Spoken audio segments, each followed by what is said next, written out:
All right, greetings. Welcome back to Blackburn News, where everything is connected. How y'all doing? Good to see you.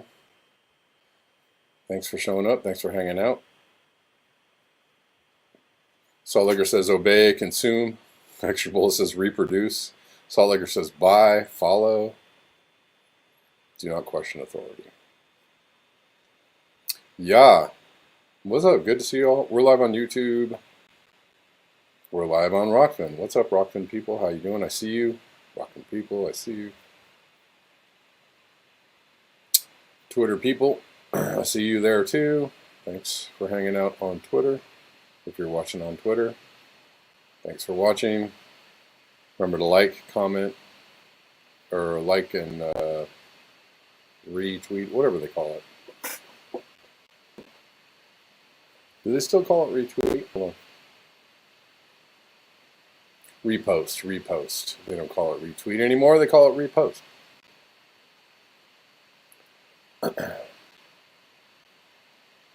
Creative experiments. I watched CPM Group. They explain why gold crashes. Is it crashing or is it going up? Which one is it? GameStops are up 110%. Okay.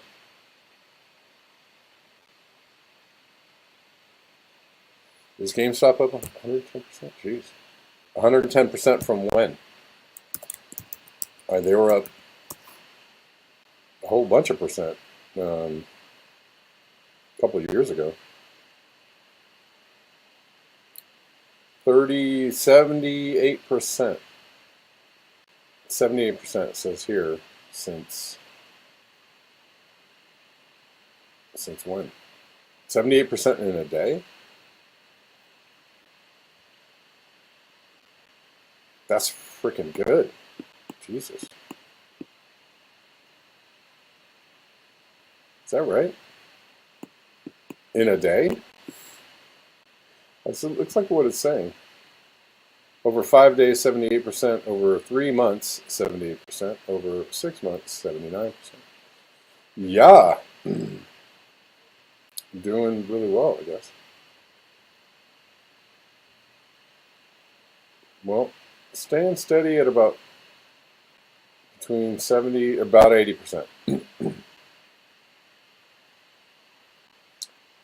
Even in the 5 year, staying at 8%. That's amazing that it stays at the same percentage in every. Wow. All right. Good to know. Thanks for the tip.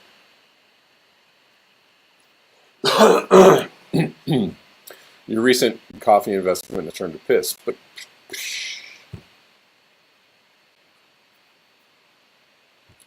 yeah, in one day. Well, it's a good. I guess it's I'm not invested in GameStop, but by all the people that are in GameStop, they swear by it.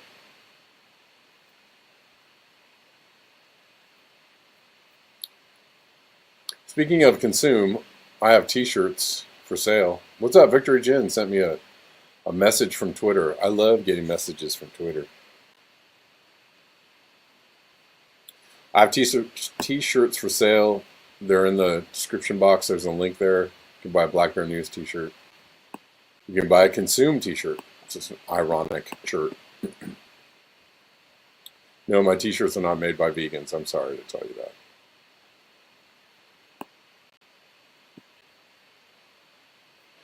They are not made by vegans.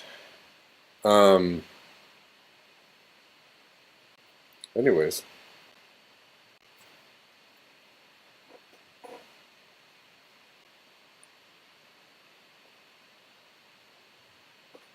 Wait, I'm on a laptop. Oh, you're right. I am on laptop. My laptop. Thanks for letting me know.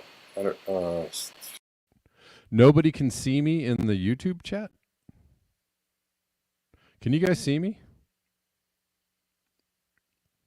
Let me know if you can see me. I was on the wrong audio, so thanks.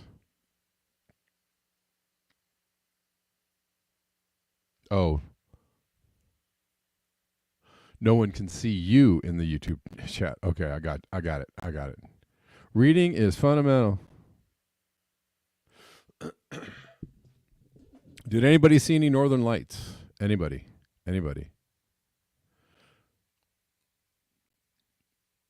It's not the worst, but it's probably better now, right? Anybody get some Northern Light action? Anybody? Not in Chicago. Silver's up to 28.50. That's pretty good. No, I didn't get any either. Denied.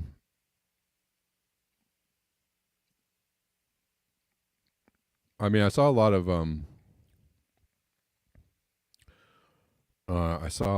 of pictures. Yeah, salt licorice. Yes, we're going to talk about that a little bit later. Yep, we are going to talk about it. It's fine. Naz says nights didn't get dark enough here to see them. Yeah, that is a serious coincidence for me. No, correlation is not causation. I understand that. But coincidence is a thing that should not be necessarily. I think coincidence is I mean, it's part of the data, right? Part of the data. Anyways. You couldn't see the aurora. I couldn't see anything. I did not have a clear sky. So we're getting the we usually get what's called June gloom. We get a marine layer. It usually starts in May, the June gloom. So that's what we're getting. We get like a cloud layer that hovers over at night and then it burns off during the day and it comes back. Anyways, thanks for hanging out, guys. It's good to see you. Oh, okay. You ran out of credit. No Northern Lights. Okay.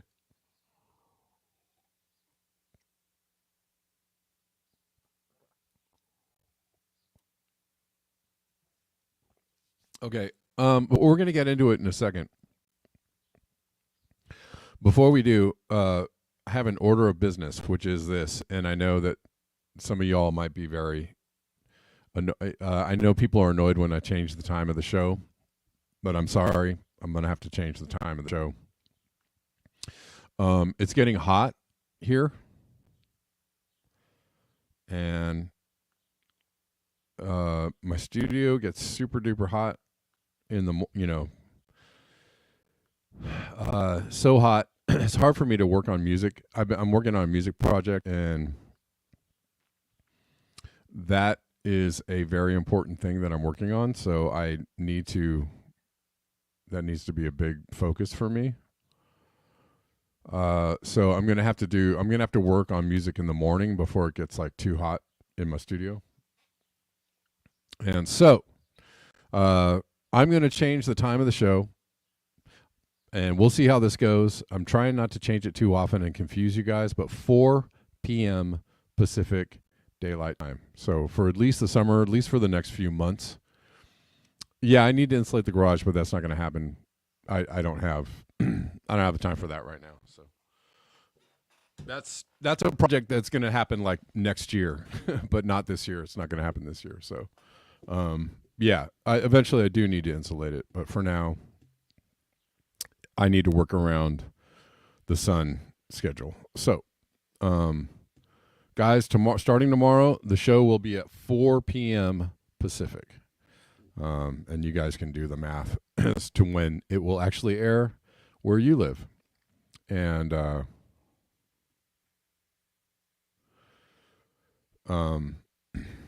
but yeah, it's just I gotta concentrate on this music project, and so that's what it'll be. We'll go for 4. If it doesn't work out, if it's not working for people or not working for me, or it's just not happening, then we'll consider moving it. But just be forewarned, tomorrow it starts the new schedule at 4 p.m. Okay.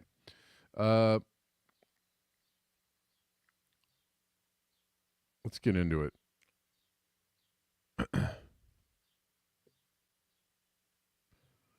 Huh.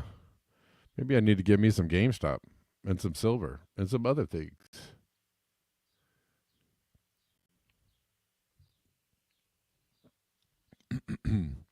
So lots of extreme weather happenings. Sorry, I hit the wrong button. Lots of extreme weather happenings going on. We'll go through those first.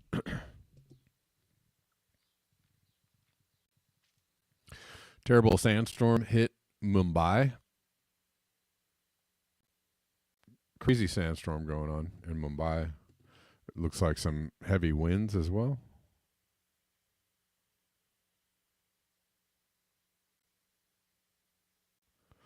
Put silver on the roof to reflect the sun. Yeah. Maybe. Well, I'm just doing the natural.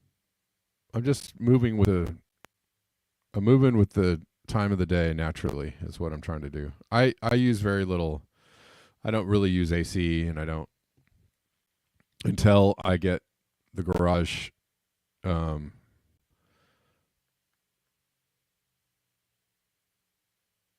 I'm sorry, I'm looking at this picture. Until I get the garage insulated, I need to kind of work with what's going on. So mornings and early afternoon are the best time for me to get some work done musically, and then I can move on to other things. And so that's why.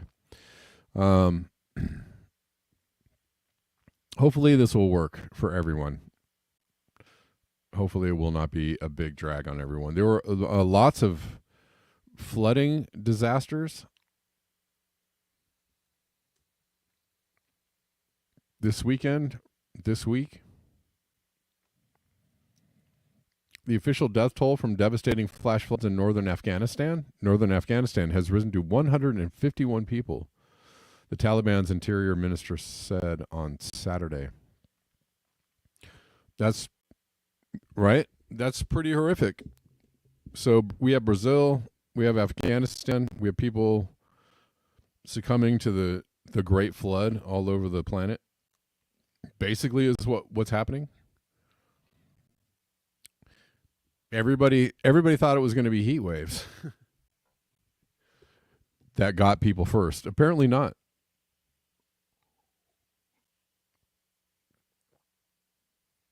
I had my money on heat waves and drought. A few years ago, if you would have asked me, what was going to be the first and obvious sign of climate collapse, but apparently it's just flooding so bad that it just knocks everyone out.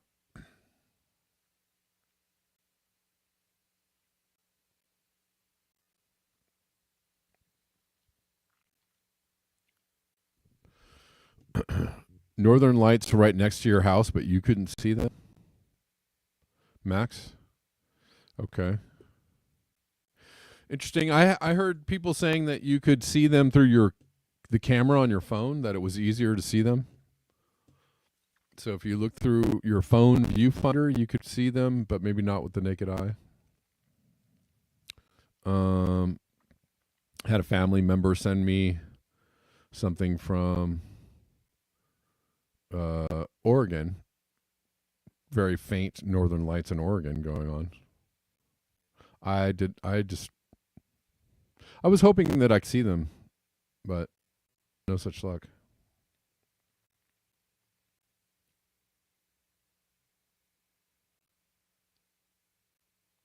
And Western Sumatra, flash flooding in Western Sumatra.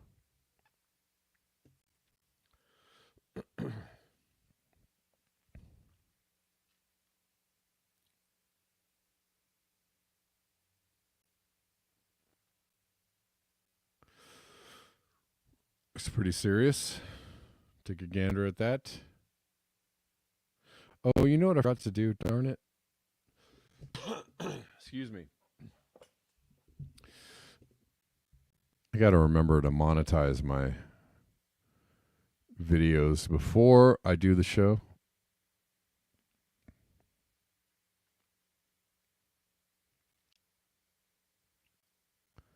What happened here?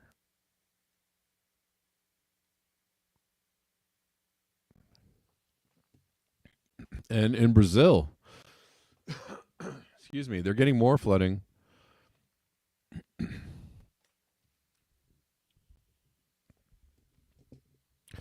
In Brazil, river levels are once again on the rise following additional rainfall over the weekend. The floods have displaced over 500,000 people from their homes, with 145 confirmed fatalities.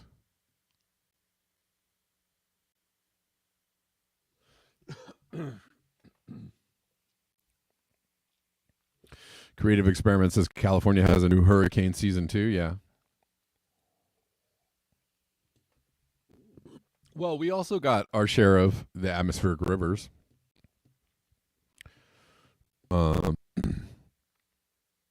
We did. And we've gotten that like 3 years running. Massive, major, one right after the other.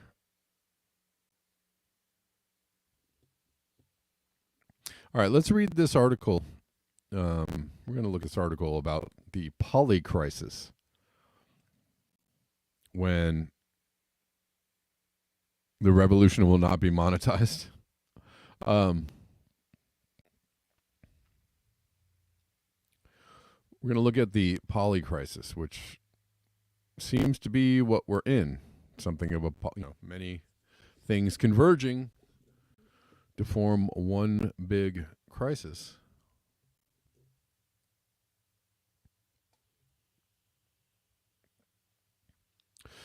Let's look at this from resilience.com by way of Steve Austin.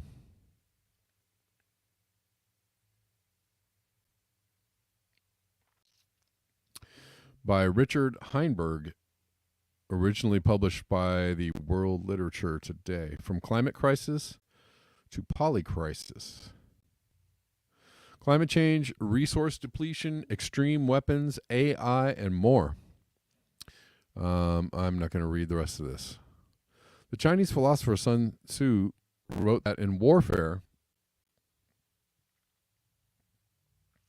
I will read the rest of that. Richard Heinberg looks at the individual threats composing the unprecedented convergence of risk leading us to global polycrisis. Though he finds no easy answers, he concludes that humanity's collective survival will require setting aside our hubris and coming to terms with environmental and social limits. The Chinese philosopher Sun Tzu wrote that in warfare, it is essential to know both your enemy and yourself. Today, humanity has enemies, including climate change and nuclear weapons that are capable of destroying civilization and whole planetary ecosystems. So far, we are not defeating these enemies, which we ourselves created. Indeed, even more existential risks are coming into view, including the disappearance of wild nature and the proliferation of toxic chemicals that undermine the reproductive health of humans and other creatures. So many new and serious threats are appearing, and so quickly that a word has come into currency to describe this unprecedented convergence of risk: polycrisis. Our collective inability to reverse the rising tide of risk implies a failure of understanding. We don't know our enemies. Moreover, we evidently don't know ourselves, because if we did, we wouldn't continue generating such problems. People have always faced challenges, but what is happening now implies a different scale of consequence. Unless we change the direction and momentum of events, global systems on which humanity depends for its existence will unravel, and civilization with it. It is essential that we step back from whatever we are doing and mentally come to terms with the polycrisis. 3 questions demand answers. What is the full spectrum of risks that we face? Why are we failing to manage or reduce these risks? And finally, since the risks are human generated, why are we creating so many threats to our own future? The risk spectrum of the polycrisis. Here are the existential enemies we face.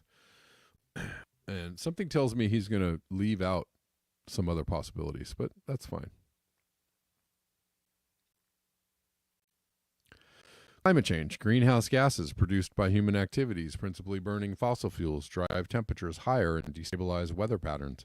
A rapidly warming climate will wreak havoc on global food production, make many places uninhabitably hot, and raise sea levels, potentially drowning coastal cities, now home to hundreds of millions. Despite decades of international conferences and pledges to reduce greenhouse gas emissions, the amounts of CO2 gushing into the atmosphere globally are still rising, not falling. The main solution being proposed is a worldwide energy transition from fossil fuels to renewable sources like wind and solar. However, the current pace of replacement is too slow to avert catastrophic climate impacts, and scaling up renewables sufficiently to supply all energy at current usage levels would require a massive increase in the mining of a wide range of minerals. That also includes a massive increase in what? Emissions. Disappearance of wild nature. While it is technically challenging to gain an accurate understanding of the population status of each of millions of distinct species, it is clear that the total biomass of wild animals is decreasing and that extinction rates are increasing. Insect biomass is estimated to be declining at 1 to 2% per year, and the biomass of wild terrestrial vertebrates is now only a tiny percentage of that of humans and domesticates. One cause of these trends is disruption of habitat. As urban areas grow, as forests are cut, and as industrial agriculture expands, wildlife is forced to the margins. Without wild nature, humanity cannot persist. Toxic chemicals. Another cause of the disappearance of wild nature is the wide dispersal of toxic chemicals produced by industrial processes. Recent research shows that whole classes of chemicals are disrupting reproduction in humans and other animal species. One recent meta-study concluded that among men from all continents, the mean sperm count declined by over half between 1973 and 2008. And that chemical exposure was the most likely cause. A study also found that the decline rate, currently about 2% per year, is increasing. That trend, if extrapolated, would result in near universal male sterility by about 2060. Women's reproductive health is also being impacted.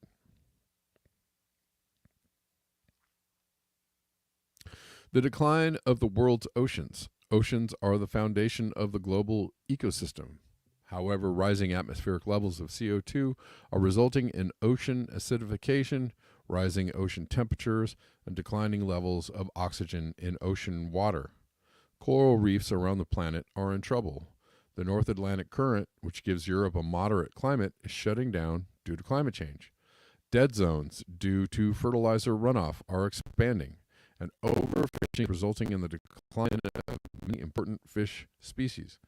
Altogether, the oceans and the life they contain are being disrupted to a degree not seen since prior geological epochs. Resource depletion. Renewable resources such as freshwater, soil, fish, and forests are in many cases being harvested or degraded much faster than they can regenerate. Non-renewable resources such as fossil fuels and minerals, including minerals needed for a renewable energy transition, are depleting and being used in ways that will make recycling difficult or impossible. There may be centuries worth of some ores if mining continues at current rates, but with regard to many, including sand used in making concrete and semiconductors, supplies are already becoming problematic. Meanwhile, ongoing depletion of fossil fuel could result in crippling energy shortages unless alternative energy sources are developed at unprecedented rates. Hey guys, I'm going to interject something. I know blue. Did anybody see this? I saw a video of a guy that says he was getting electricity from trees. Anybody see that? Electricity from trees. Yeah, extreme weapons, nuclear weapons. Oh, all of the above could be categorized as environmental risks, but we are also seeing the rise of social problems associated with existential risks. Here are just three. Extreme weapons. Nuclear weapons have been used in warfare only twice because it's widely understood that a general nuclear war would wipe out most of humanity. But if the world descends into conflict over dwindling resources, the threat of mutual assured destruction may no longer deter their use. Also, we have more recently added new kinds of weapons to mass mortality: bioweapons, chemical weapons, robotic weapons, and electromagnetic pulse weapons targeting essential infrastructure. Those are real weapons, guys. Those are. Is the audio choppy for everybody? Do I need to fix my audio? Let me know. I don't want to keep going if the audio is sucking.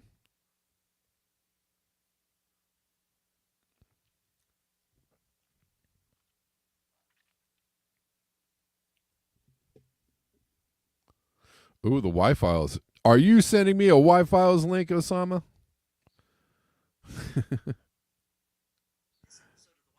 Oh, hold on. I didn't want to play it right now. Hold on. I want to watch this, though.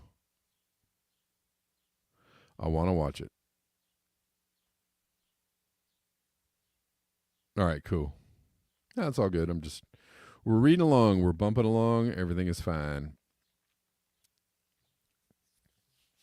Just wanted to make sure there was no zippering, staticky, crappy audio.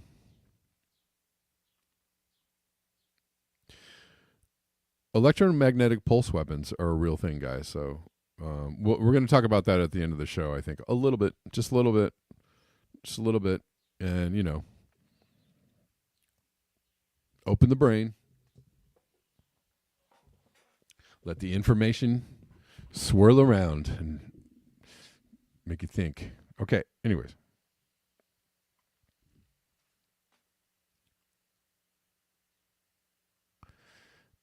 Artificial intelligence. Most analysts agree that there are serious risks that AI will lead to widespread unemployment.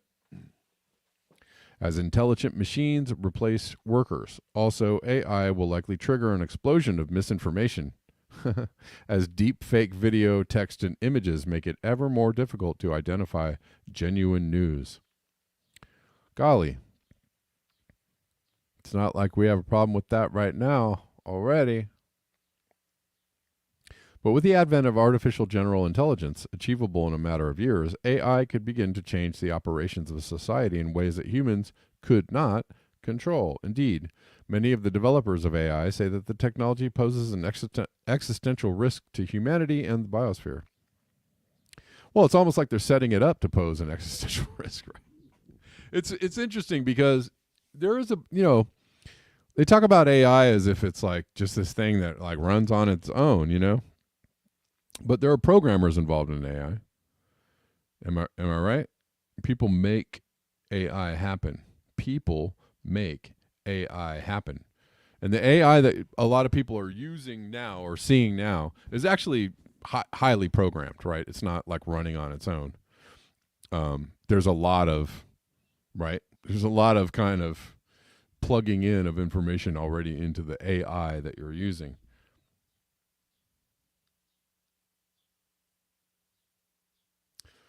So there's that.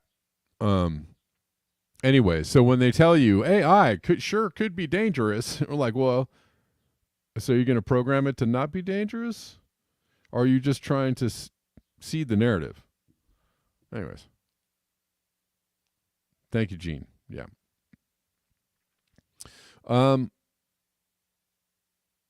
Inequality. While inequality is not by itself an existential threat to civilization or nature, it has been shown in recent historical research to generate socio-political instability. You don't say.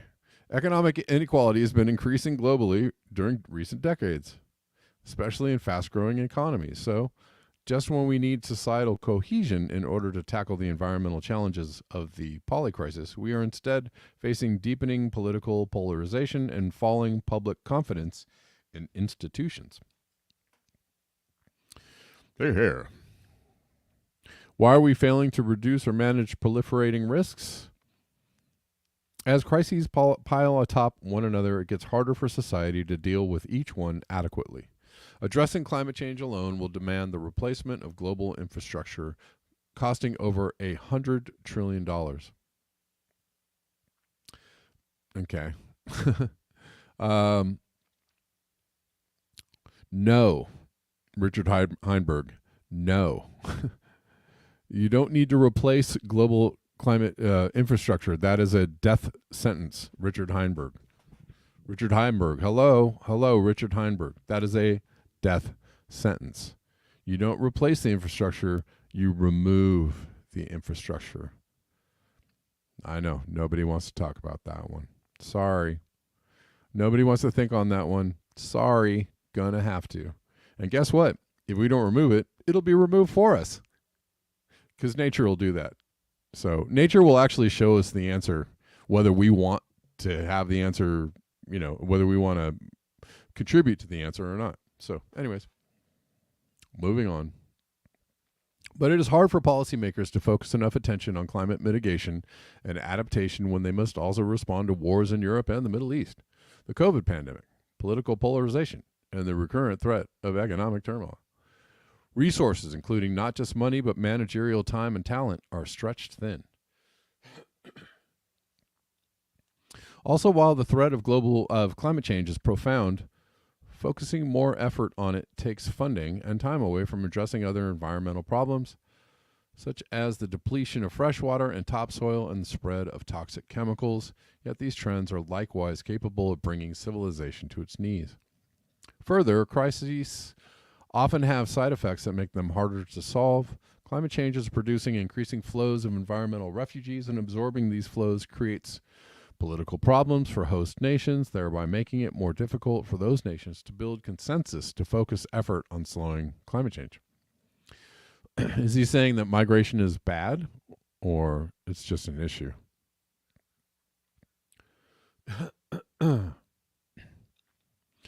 Moreover, different crises interact in ways that make it increasingly difficult to address each one in isolation.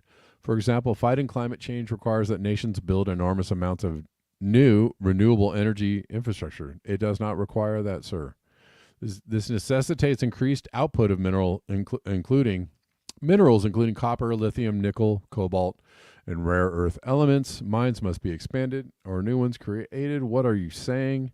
Often in places where resulting pollution will impact low-income communities. Thus, well, we gotta do it though, guys. We got it. Man, this paragraph is kind of irritating me because he's just like, well, it's going to have to be done, but the effects of it are going to be disastrous. What should we do? I guess we're just going to have to keep going forward. It's weird. It's a weird thing to say. Mines must be expanded and new ones created, often in places where resulting pollution will impact low-income communities, thus exacerbating economic inequality, or where wildlife habitat will be degraded. Also, consensus for strenuous action to address any environmental problems, such as climate change.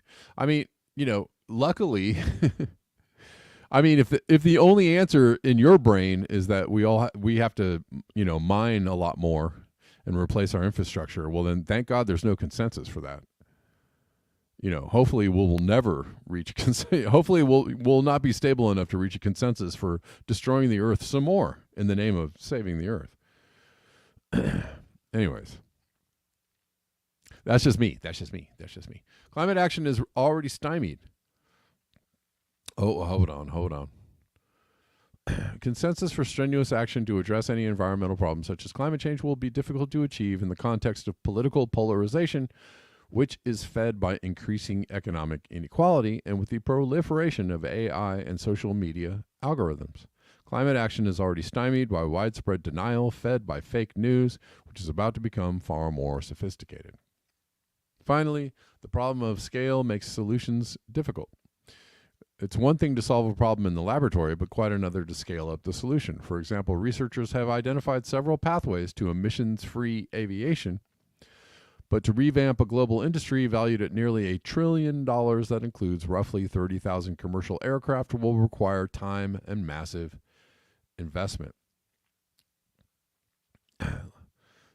Emissions-free aviation. Just because there's no emissions coming out of the pipe doesn't mean it's emissions-free. Again, this is just a failure of understanding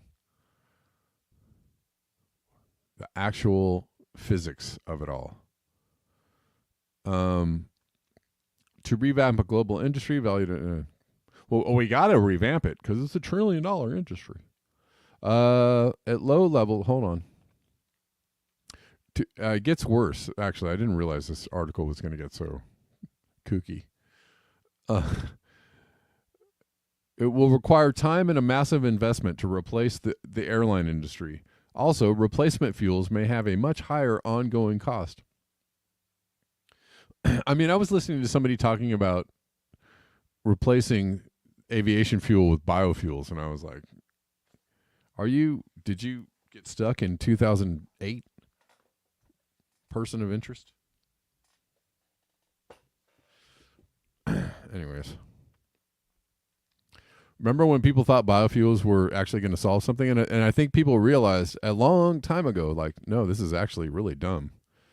Biofuels are worse for the planet than the other fuels. So let's stop doing that right away. But no, some people are still like, biofuels are great. Anyways.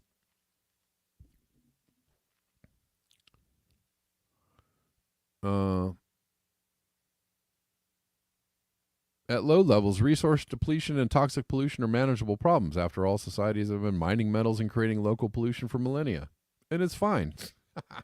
It's the enormous, ever-increasing scale of our current resource extraction and waste dumping that is imperiling whole ecosystems. Similarly, economic inequality has existed for thousands of years, but societies were small enough that the ill effects of inequality were localized.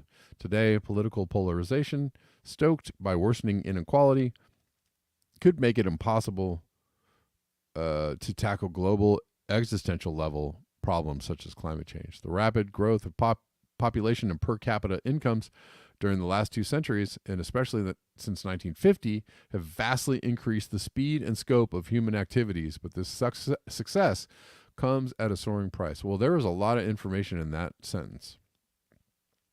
A lot you can glean about the real problem, right? A lot you can glean about the real problem.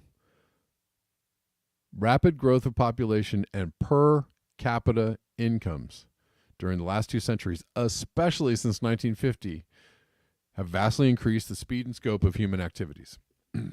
Boom. Modern society as a risk, crisis generating machine. How much longer do we have to go with this article? Well, I guess we'll finish it.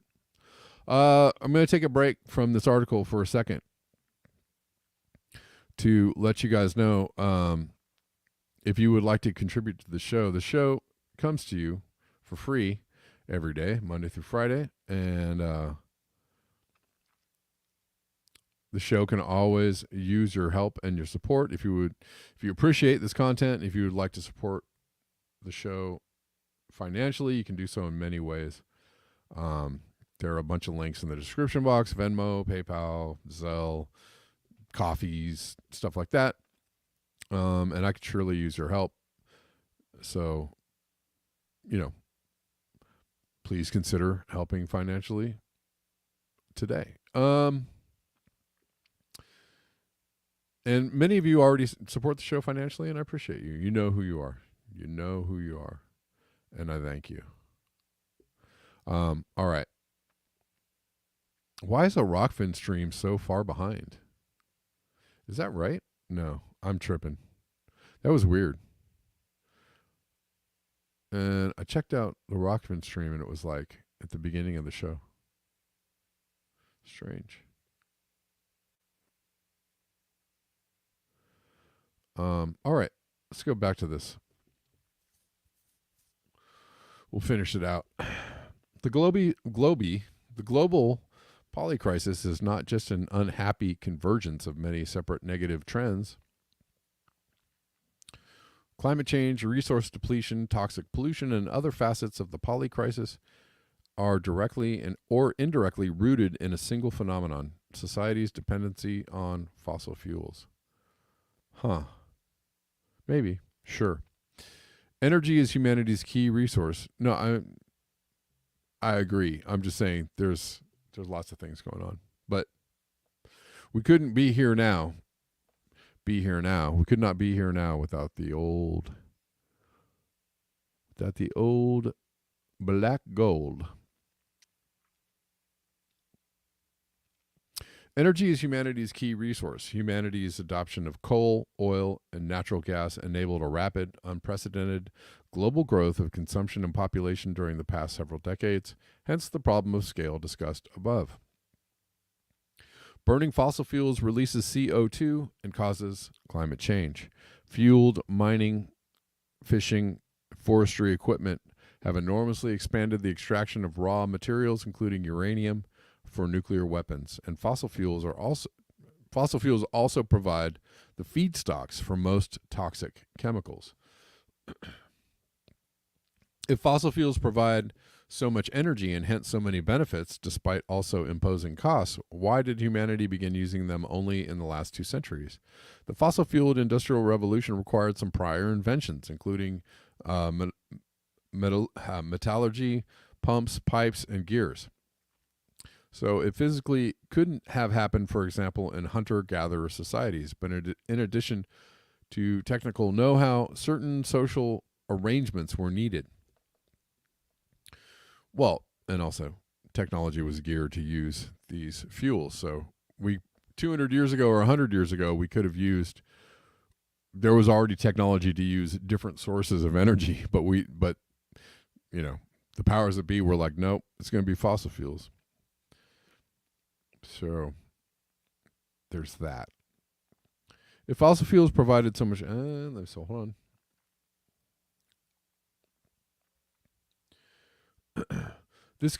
There were certain social arrangements that were needed. This conclusion springs from the way in which fossil-fueled industrial revolutions have occurred.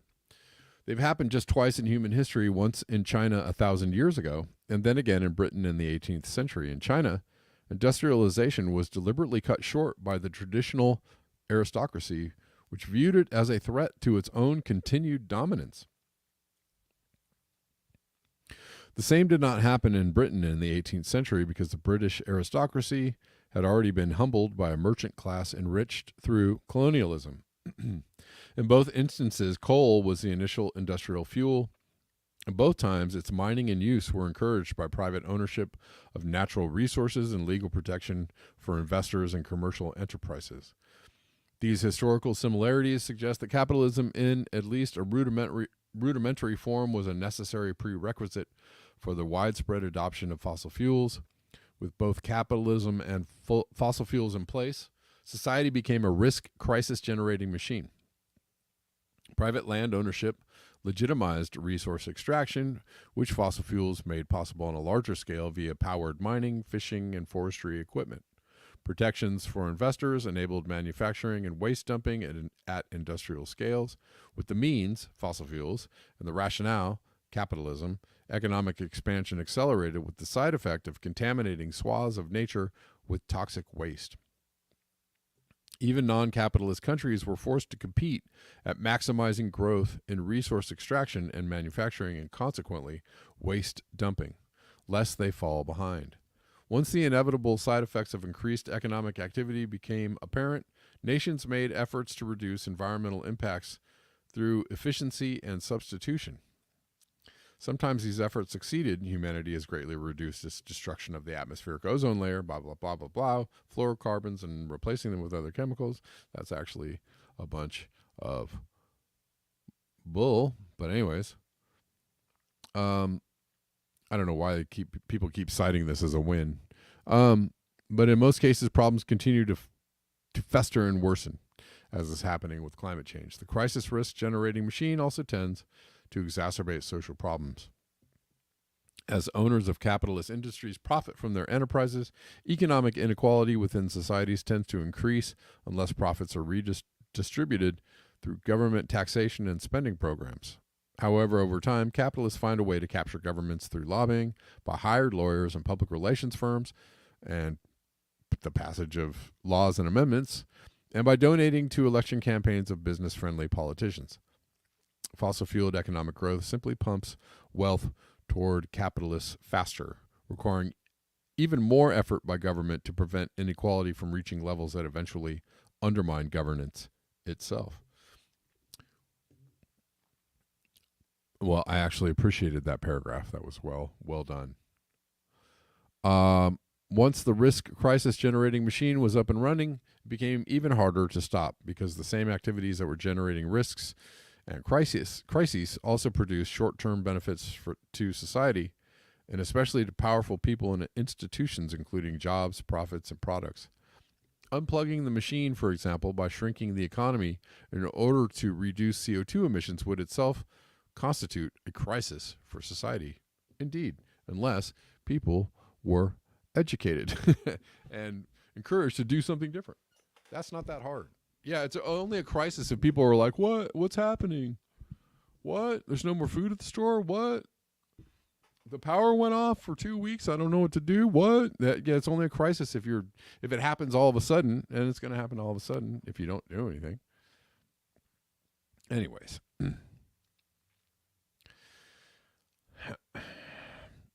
Unplugging the machine would constitute a crisis for society. The way forward, the polycrisis demands that we fundamentally change our thinking. Policymakers today tend to view climate change as a pollution problem isolated from other spiraling trends, so they look to solutions that worsen other problems.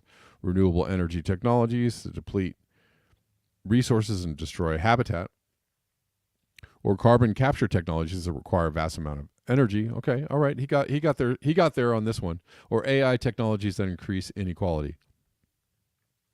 The polycrisis demands that we fundamentally change our thinking. Knowing our enemy, the polycrisis, requires that we better understand natural and human systems and the connections between the problems, that we examine the assumptions that underlie problems. Some of those assumptions are widely taken for granted, such as justifications for private ownership of natural resources.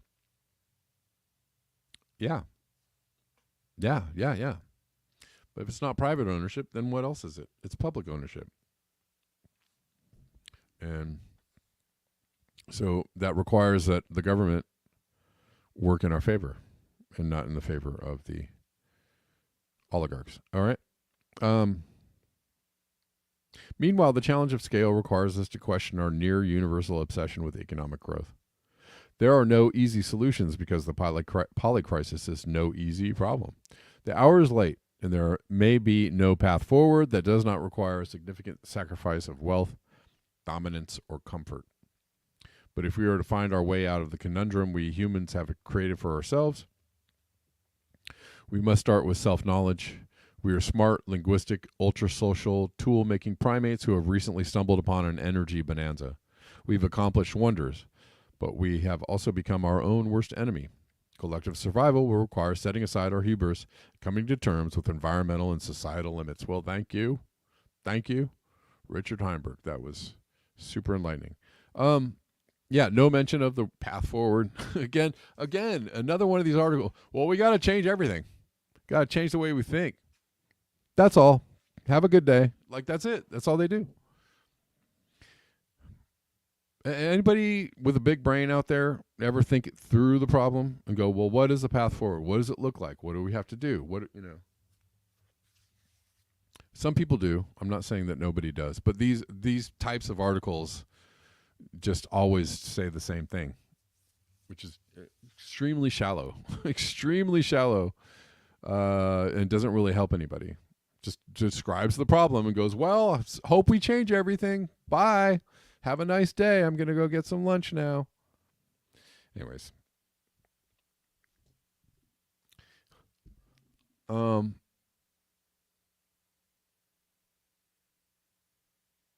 But there was some truth in there. It was okay. It was all right. Got some truth. Some truths. What is it?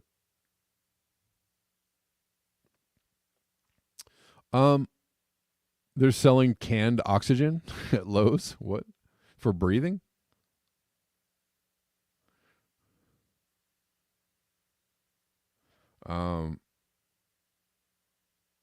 Anyways, real quick before we get out of here, I'm going to cover something that people are going to don't freak out. Come on. I just found it coincidental. Everybody saw the Northern Lights, or saw that people were seeing the Northern Lights. And I did see over the next 2 days, people talking about that there was a HARP experiment going on from May 8th to the 10th. That is true. That's actually a thing that happened. I'm not a big, like, HARP is causing things kind of person. I just saw that and went, well, that's extremely coincidental. I'm not saying anything that HARP caused anything.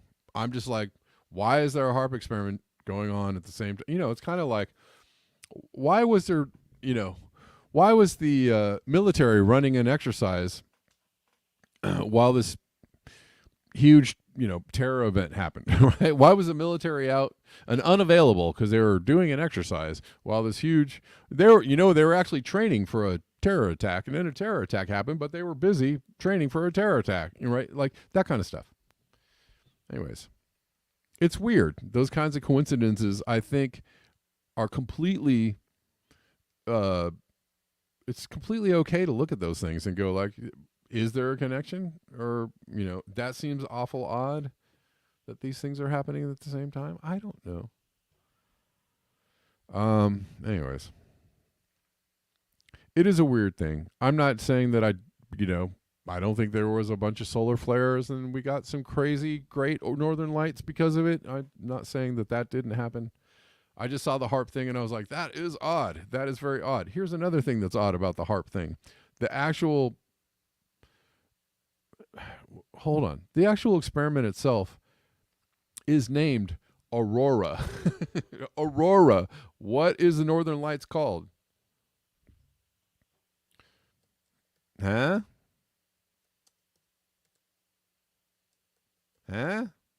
Anybody? Bueller? It's called the Aurora Borealis.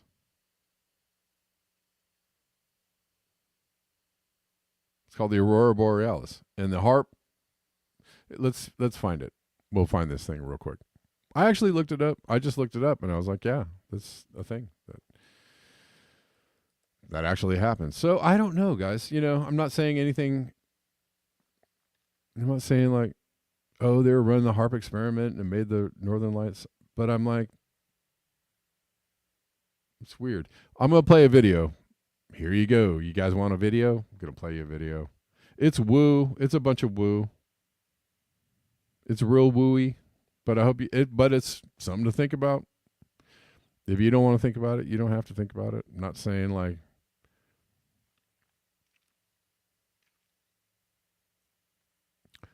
I'm not saying this is what I believe and you must think what I believe. I'm just saying here's a perspective on it that I thought was interesting. If you don't agree, fine, don't agree. Salt Licker says Aurora was the name of my favorite stripper at the Northern Lights Gentlemen's Club at the edge of town.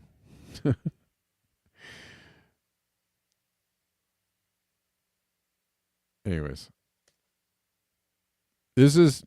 I'm just playing this for entertainment purposes, okay?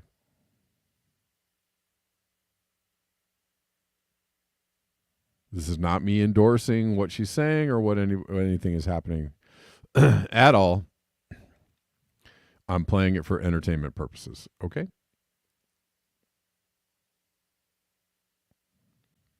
And you can feel free to disagree or not. The lights are visible. Can we talk about the Northern Lights? This was my house last night. I live in North Little Rock, Arkansas. Way too far south to ever see anything like this. Was I amazed and excited? Yeah. I immediately said, well, seeing the Northern Lights was on my bucket list. I guess I could cross it out, even though it didn't happen quite the way I wanted. But now I don't know if it counts. Stay with me here. It's about to get weird. The lights are visible so far south because of the extreme G5 geomagnetic storm, right? We all know. But then I accidentally stumbled on something else, and now I'm confused and alarmed. Because what is that? HAARP testing? May 8th through 10th, 2024? And then I'm like, okay, maybe that's not real. But the notice they sent out to the amateur radio communities looks pretty real. Then I'm like, hold up. I know it's the Auroral Research Program, but can they really make fake Northern Lights? And the answer to that is yes. Not only yes, but they've already done it a couple of times. Like the last time they did one of these research campaigns in November 2023. Are these fake Northern Lights? Is the government playing with my feelings right now? It's really weird to me too that this started May 8th and then on May 10th, they're like, oh wow, look at this giant, extreme, really strange solar flare that's gonna show the Northern Lights all over the place in places they're not supposed to be seen. Did they do something they weren't supposed to do? Or am I just tripping? Please tell me what y'all think. If all this is fake Northern Lights, and I have to mark it back onto my bucket list, I'm going to be very sad and mad and feel very betrayed. You'd think the government could not surprise me anymore, but color me surprised, okay? Let me know what y'all think about this. Anyways, I mean, she's just like voicing this, you know, she's not saying like, I know this happened, or she's just like, huh, that's weird. She's saying the same thing. Isn't that weird? Anyways. Now, I was playing that for entertainment purposes. Okay, guys. Entertainment purposes. I'm not pushing that out as fact or anything. I'm just saying you can consider it, you can diss it, you can reject it, you can say whatever you want to say about it. I'm just you can think about it or not think about it.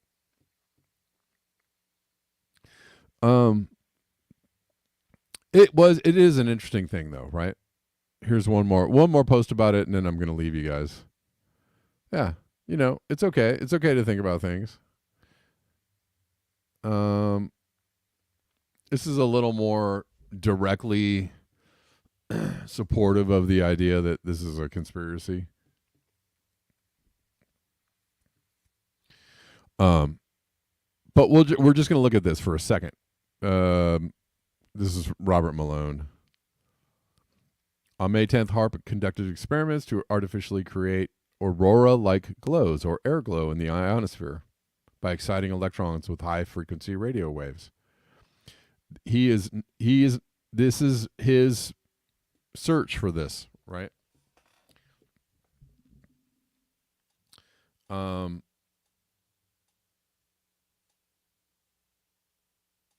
The making of the invisible visible experiment tested if hot electrons produced by HAARP's radio transmissions could generate an aurora-like phenomenon called STEVE, strong thermal emission velocity enhancement. If the air globe matched the wavelengths of light seen in natural STEVE events, it would indicate hot electrons play a role in forming STEVE. So it sounds like they're trying to reproduce. This is literally called Aurora, HAARP Aurora. Active, anyways. And I just did a search on it, and all the answers on the search are like, oh, well, conspiracy theorists are saying that the HAARP thing in this is totally crazy. Like that all the search results now are like, oh, no way, oh, no way, no way, no way, no way. Okay. Sure, no way.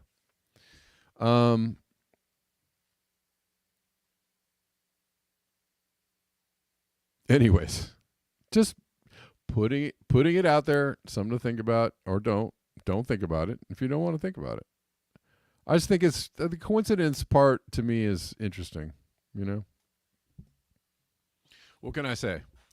I'm not saying one way or the other that, and don't you get in the chats and tell me I gotta think one way or the other. You and your black and white thinkers, you black and white thinkers, you.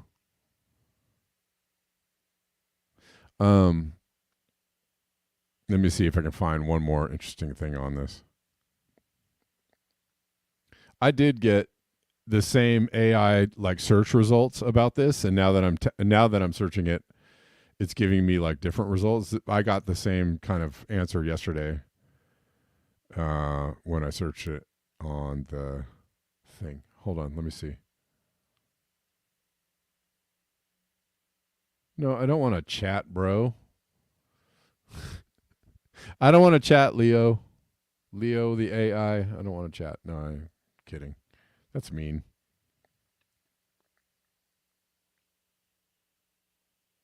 Anyways, it's called the High Frequency Active Auroral Research Program. So there you go. All right. Now Leo's being a wank. All right. It's funny. That's funny. I'm just looking at this a little bit, guys, before I go. Oh, let me make sure.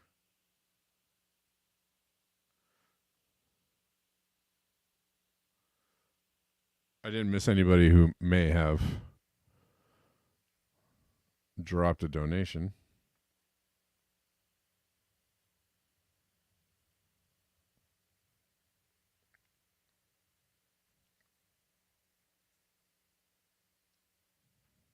It's cool.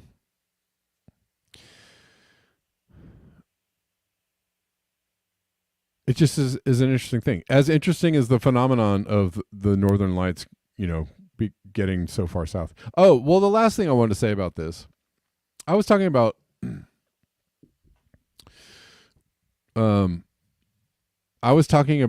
earlier seeding the narrative, right? Earlier in the show.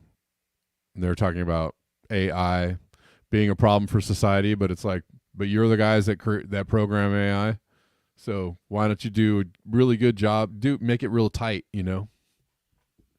Do the tightest of jobs and make sure that AI does not destroy civilization, okay? Can you guys do that?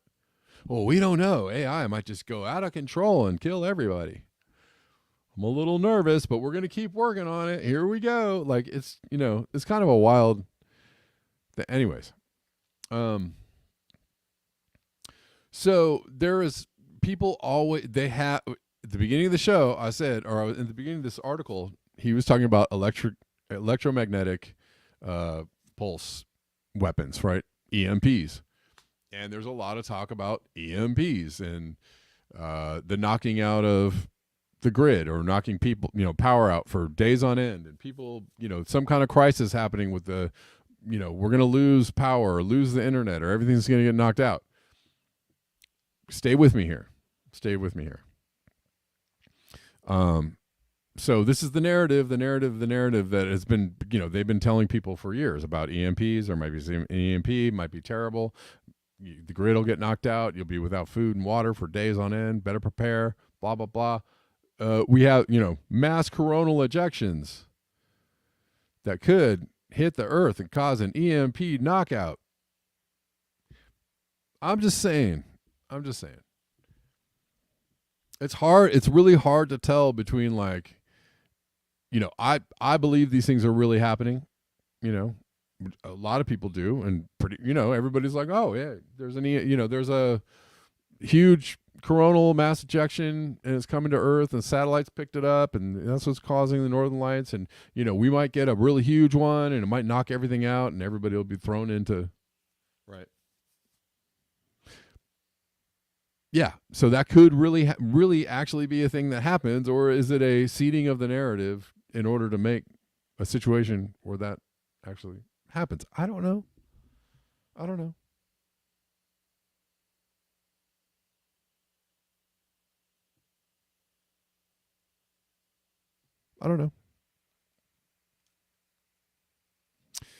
All right, guys. Well, that's it for me. I've gone overtime. Just want to discuss a few things here and there. Otherwise, I mean, if anybody saw the Northern Lights, I'm kind of jealous. I wanted to see them. It was something I wanted to check out. I was really hoping that I might be able to see them. I was hoping that I could walk out my front door and there'd be some Northern Lights just, cascading down the mountainside near my house, and that would have been a beautiful thing.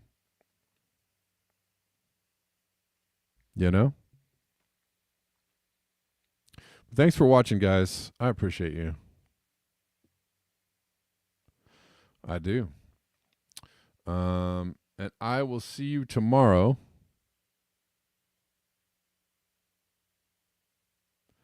at the new regular time for now of 4 p.m. Pacific, right? So wherever you're at, figure out what time it'll be. 4 p.m. Pacific, 7 p.m. Eastern. I'm going to be seeing you guys then, okay? So I'll see you all tomorrow. Thank you for your eyes, your ears, and your conscience, and thank you especially for the conversation. Until next time, peace.